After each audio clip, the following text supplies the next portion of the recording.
Let me tell you about my trouble with girls, declared the Nobel Prize winner Tim Hunt in 2015 when talking about the presence of women scientists in labs. 3 things happen when they're in the lab. You fall in love with them, they fall in love with you, and when you criticize them, they cry. Across history, women have been mostly addressed as muses, playing the roles of wives, daughters, mothers, and assistants, finding themselves often reduced to sexual objects, incapable of performing complex masculine tasks. But did you know that she thought it? When will we reach gender equality? According to the 2016 Economic Forum, it will be in 2186, 170 years from now.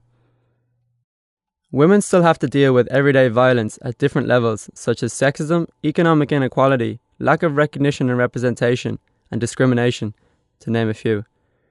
The current status of women in the world is best reflected in the persistent invisibility of women in the public space as well as in historical records. Branca Edme Marques was one of the first Portuguese scientists to work on radioactivity. She was trained by Marie Curie in Paris and developed groundbreaking work on radiochemistry. Dorothy Crowfoot Hodgkin was a British biochemist who made significant advances to the technique of X-ray crystallography and detected the structure of penicillin and of vitamin B12. Hannah Husch was a German artist, a well-known member of the Berlin Dada and a pioneer of photomontage. Ismak Chugtai was an Indian writer and a key figure in Urdu literature who openly addressed the issues of female sexuality. The stories we tell do matter. Myths and images about women create and influence our perception of reality. Women have decisively contributed to the development of our society in all its existing aspects, especially during major historical stages and transitions such as wars or revolutions. Women have played a key, often unrecognized role.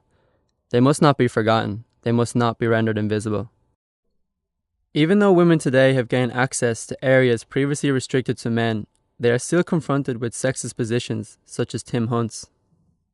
The database She Thought It, Crossing Bodies in Sciences and Arts, is a new project with entries on women with 2 main purposes. 1. To cover, recover and discover women and their contribution in both sciences and arts. 2. To address questions on gender and power distribution while providing a public database with names of women whose steps had significantly marked history in fields such as sciences, arts, music and literature. She Thought It is not a mere listing of women and their achievements. In order to give women some of the recognition they deserve, special attention will be paid to the socio-historical context, particularly when we are dealing with times prior to the second wave of feminism, that is, to the 1980s.